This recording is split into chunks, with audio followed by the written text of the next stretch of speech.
నమస్తే, welcome to our channel. నేను సౌజన్య. జరిగినటువంటి సార్వత్రిక ఎన్నికల్లో ఆంధ్రప్రదేశ్లో చాలామంది వైసీపీ నాయకులు ఎలాగో ఓడిపోతాం కదా, ఎందుకు డబ్బులు పంచడం అని చెప్పేసి అని చాలామంది డబ్బులు పంచలేదని చెప్పేసి టాక్ వినిపిస్తుంది. అందులో గన్నవరం నుంచి పోటీ చేసినటువంటి వల్లభనేని వంశీ కూడా ఉన్నారని చెప్పేసి అని అంటున్నారు. ఇంతకుముందు కూడా జరిగినటువంటి ఎన్నికల్లో వల్లభనేని వంశీ ఓటు కింద అని చెప్పేసి పంచారు, బట్ ఈసారి అయితే ఓడిపోతామని తెలిసి పంచలేదు అని చెప్పేసి అంటున్నారు. ఈ అంశానికి సంబంధించి మనతో మాట్లాడడానికి, వారి విశ్లేషణని మనతో పంచుకోవడానికి ఈరోజు మనతో పాటు ఉన్నారు సీనియర్ జర్నలిస్ట్ డాక్టర్ దుర్గా వడ్లమని ఉన్నారు. వారితో మాట్లాడదాం. నమస్తే అండి. నమస్తే మా.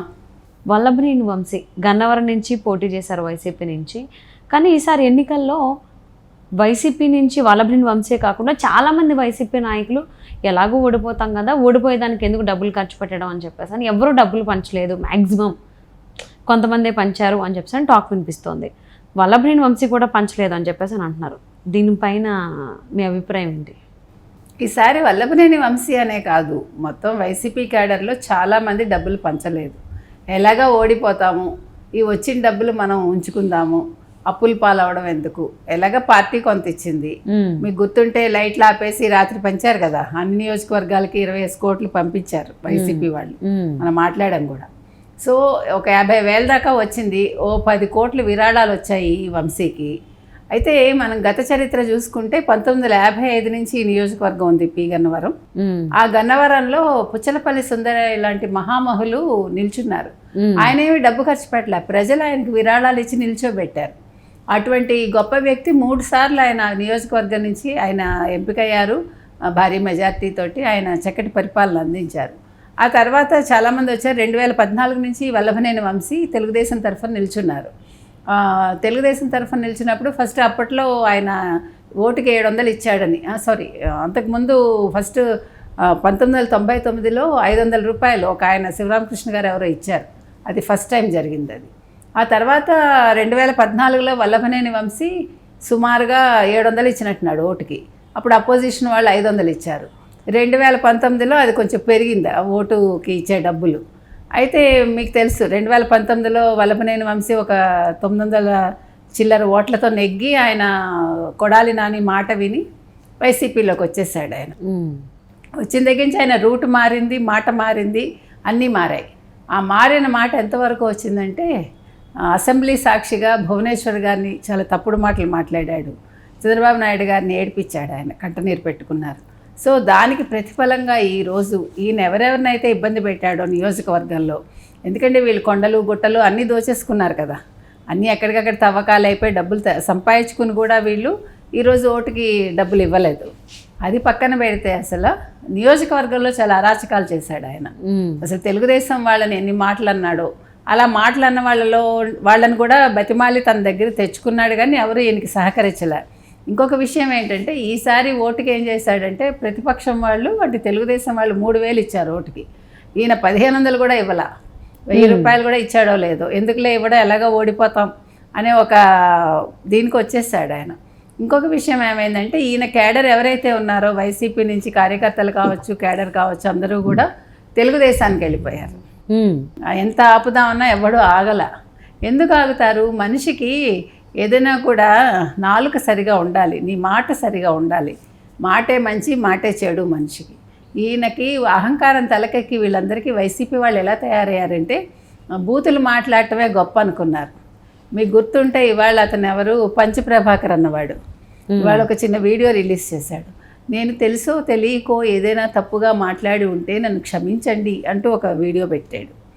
అంటే నేను ఎందుకు చెప్తున్నానంటే అహంకారంతో ఈ 5 ఏళ్లలో బూతులు మాట్లాడడం అదే గొప్ప అనుకోవడం. బూతులు అసలు ఒక ముఖ్యమంత్రి స్థాయి వ్యక్తి, నీ దగ్గర ఉండే మంత్రులు ఇలాంటి భాష మాట్లాడుతున్నారంటే నువ్వు పిలిచి తిట్టాల్సింది పోయి నువ్వు నవ్వుతావా?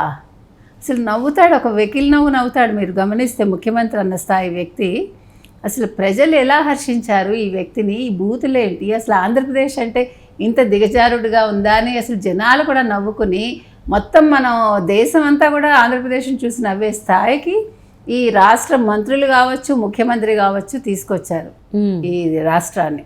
సో వల్లభనేని వంశీ డబ్బులు ఖర్చు పెట్టలేదు, ఎలాగా ఓడిపోతాడు, ప్రజలు బుద్ధి చెప్తారు. వాళ్ళు కూడా అసలు ఆడవాళ్ళని తీసుకొచ్చి వాళ్ళ గురించి మాట్లాడటం అది ప్రస్తావన తేవటం చాలా తప్పు. అందులో ఇతని స్థాయి ఏంటి అసలు? వల్లభనేని వంశీ ఎట్లా గొప్పవాడయ్యాడు? తెలుగుదేశానికి వచ్చాకే కదా వల్లభనేని వంశీ ఎవరో తెలిసింది. మనం ఎప్పుడు కూడా అన్నం పెట్టిన చేతిని నరకకూడదు. ఇప్పుడు మనకి బంగారు బాతుగుడ్లాగా జీవితాలు వీళ్ళు అలాగే చేసుకుంటారు. ఏదో భ్రమల్లో వెళ్తారు. నీకు ముఖ్యమంత్రిని సంతోషపెట్టడం ముఖ్యమా? ప్రజలు నీ నియోజకవర్గంలో నువ్వు మంచిగా ఉంటే ఈరోజు పిలిచి నీకు పీట వేస్తారుగా. నీకు ఆ ముఖ్యమంత్రిని ఇప్పుడు వీళ్ళందరూ కూడా అంతే కదా. రోజా కావచ్చు, కొడాలి నాని కావచ్చు, బొత్స కావచ్చు, అంబటి రాంబాబు కావచ్చు, ఈ వల్లభనేని వంశీ కావచ్చు, వీళ్ళందరూ ఏం చేశారు? ముఖ్యమంత్రి ఒక్కడే దేవుడు అనుకున్నారు, కానీ ప్రజలు దేవుళ్ళని మర్చిపోయారు వాళ్ళు. అదే ప్రజలు ఈరోజు ఒక్కొక్కడికి ఇప్పుడు ఓడిపోతామనే భయం ప్రతి ఒక్కళ్ళ మొహంలో కనిపిస్తుందా లేదా? మనం ఇవన్నీ ముందే చెప్పుకున్నాం, వీళ్ళకందరికీ జనాలు చుక్కలు చూపిస్తారని. సో 4వ తారీఖు వీళ్ళకి అందరికీ వాస్తవాలు కళ్ళకు కట్టినట్టు కనిపిస్తాయి. కాబట్టి వల్లభనేని వంశీ ఓడిపోవడం అనేది పెద్ద విషయం కాదు. ఓడిపోకపోతే మనం ఆశ్చర్యపోవాలి. ఇంకా ఏంటి ప్రజలు ఎలా భరించారు ఇతన్ని అని మనం అనుకోవాలి. ఓకే, అది. సో అంటే వల్లభనేని వంశీ టికెట్ ఇచ్చినప్పుడు మాత్రం సైలెంట్గానే ఉన్నారు, తీసుకున్నారు గన్నవరం నుంచి. జగన్మోహన్ రెడ్డి చాలా మందిని మ్యాక్సిమం మార్చారు, కానీ ఉన్నటువంటి స్థానాల నుంచి వేరే స్థానాలకి కొంతమందిని మాత్రం మార్చలేదు. అందులో గుడివాడ నుంచి కొడాలి నాని ఉన్నారు, ఇక్కడ గన్నవరం నుంచి వల్లభనేని వంశీ ఉన్నారు, ఇంకొంతమంది కూడా ఉన్నారు. ఎందుకు మార్చలేదు? ఒకవేళ వ్యతిరేకత ఉంటే వల్లభనేని వంశీని గన్నవరం నుంచి వ్యతిరేకత ఉన్నా ఏమీ చేయలేరు. ఇప్పుడు ఇక్కడున్నా ఒకటే, వేరే చోటకి పంపించినా ఒకటే. వాళ్ళ పరిస్థితుల్లో ఏం మార్పు ఉండదు. అదేదో ఆ దెబ్బలేవో ఉన్న నియోజకవర్గంలో తింటే పోతుందిగా. మళ్ళీ కొత్త నియోజకవర్గంలో కొత్త దెబ్బలు ఎందుకు? ఆ చెప్పు దెబ్బలేవో ఇక్కడే తింటే పోతుంది. అందుకోసమని మార్చిన ప్రయోజనం లేదని మార్చుండకపోవచ్చు. మీకు చూస్తే ఈసారి టికెట్లు ఇచ్చేటప్పుడు కూడా ఈయన తెలంగాణ అన్ని ఇదే పులిని చూసి నక్క వాత పెట్టుకుందని గురువుని చూసి వాత పెట్టుకున్నాడు కదా అన్ని విషయాల్లో. వీళ్ళు ఇక్కడ తెలంగాణలో మేము అభ్యర్థుల్ని మార్చకపోవటం వల్ల ఓడిపోయాము అని కేటీఆర్ స్టేట్మెంట్ ఇచ్చాడు, మీకు గుర్తుంటే. సో అందుకని ఆయన తొందరపడి ఒక 88 మందికి ఎంతమంది కొత్త వాళ్ళకి ఇచ్చాడు ఫస్ట్. అంటే మేము తెలుగుదేశం కంటే ముందే ప్రకటించేసామని కూడా అన్నాడు. నువ్వు ఎప్పుడు వస్తే ఏంటి, ఎప్పుడు ప్రకటిస్తే ఏంటి, వాళ్ళు గెలుపు గుర్రాలుగా ఉండాలి కానీ. సరే ప్రకటించాడు. తర్వాత ఏం చేశాడు? ఫేజ్ 2లో పాత వాళ్ళకి ఇచ్చాడు.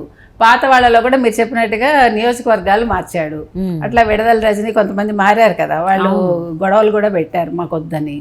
సరే ఇప్పుడు ఈ కొడాలి నానికి కూడా అసలు రాదు అనుకున్న టికెట్ ఇచ్చారు లాస్ట్ మినిట్లో. ఈ వల్లభనేని వంశీకి కూడా ఇచ్చారు. మీరు చెప్పినట్టు గన్నవరం మార్చినా ఒకటే, మార్చకపోయినా ఒకటే. ఇప్పుడు వేరే వాళ్ళని తెచ్చినా వాళ్ళు అలాంటి క్యాండిడేట్సే ఉంటారు. ఈయన వేరే చోటుకెళ్ళినా ఈయన బుద్ధి ఏం మారదు. సో ఎక్కడుంటే ఏంటి, ఓడిపోయేవాళ్ళు. ఆ రకంగా ఆలోచించి ఉంటాడు జగన్మోహన్ రెడ్డి. ఏదైనా జగన్మోహన్ రెడ్డి అన్ని తప్పిదాలు చేశాడు. తెలంగాణ ముఖ్యమంత్రి అంటే మాజీ ముఖ్యమంత్రిని ఆయన ఆదర్శంగా తీసుకున్నాడు. కాబట్టి మాజీ ముఖ్యమంత్రి కేసీఆర్ లాగానే ఆయన కూడా జాగ్రత్తగా ఇంటికి వెళ్ళిపోతాడు జూన్ 4వ తారీఖున. సో ఈ మంత్రులందరూ కూడా అంటే మాజీ మంత్రులందరూ కూడా ఇంటి బాట పడతారు.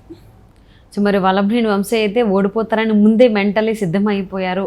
సో దానికోసమనే డబ్బులు తీయకుండా దాడులకు తెగబడ్డారు పోలింగ్ రోజున అని చెప్పని కథనాలు వార్తలు వస్తున్నాయని. చూద్దాం మరి ఏమవుతుంది, ఆయన గెలుస్తారా? ఆయన అనుకున్నట్టు ఆయన ఏదైతే సిద్ధంగా ఉన్నారో అదే జరుగుతుందని చూద్దాం. అంటే